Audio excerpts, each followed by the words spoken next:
இப்போ நம்ம வெங்காயம் வதங்கிட்டு இப்போ நம்ம என்ன பண்ணுறோம், இந்த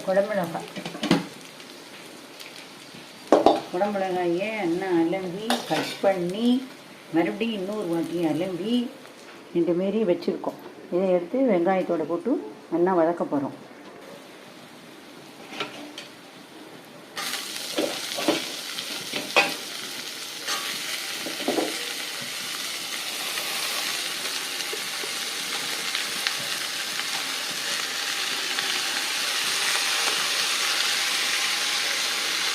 இதை சாத்தில் போட்டு பசிச்சு சாப்பிட்லாம், தொட்டுண்டும் சாப்பிட்லாம், மோர்ஜாத்துக்கும் தொட்டுக்கலாம்.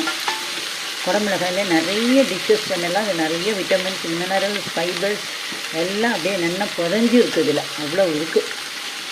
ருசியான காயும் கூட.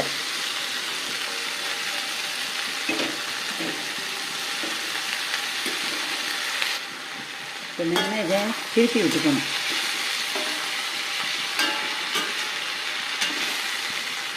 ஈவனாக எல்லாம் வதங்கி வரணும்.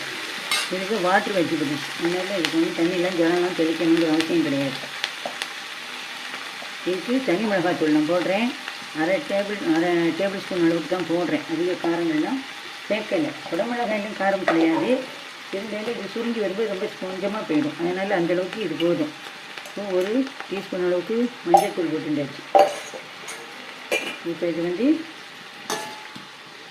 நல்லா கிளறி விடணும். கீழே மேலே வரைக்கும் மூடி வச்சு வதக்குங்க. ரெண்டாவது இது வந்து எல்லாத்துக்கும், எல்லா டிஷ்ஷஸ்க்கும் இது மேட்ச் ஆகும். வெரைட்டி ரைஸு, சாம்பார் சாதம், ரசம் சாதம், தயிர் சாதம், வத்தக்குழம்பு, அதுமாரி ஃப்ரைட் ரைஸு எல்லாத்துக்கும் இது போகும். நல்லா சுண்டி வரும். நல்லா வதங்கி வர வரைக்கும் நல்லா பெரிய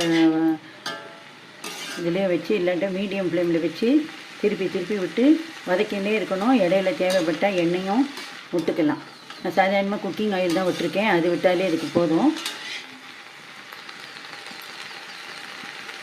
குடமிளகாய் நல்லா வதங்கி வரட்டும், பார்க்கலாம். நம்மளுடைய குடமிளகாய் வெங்காய கறி நல்லா வதங்கிட்டு ஜம்முன்னு வந்துட்டு வருங்க. இதில் சாதம் போட்டு பிசைஞ்சு சாப்பிட்லாம், தொட்டுக்கலாம், தொகையில் அரைக்கலாம், என்ன வேணாலும் பண்ணலாம். நிறைய ஆப்ஷன் இருக்குது.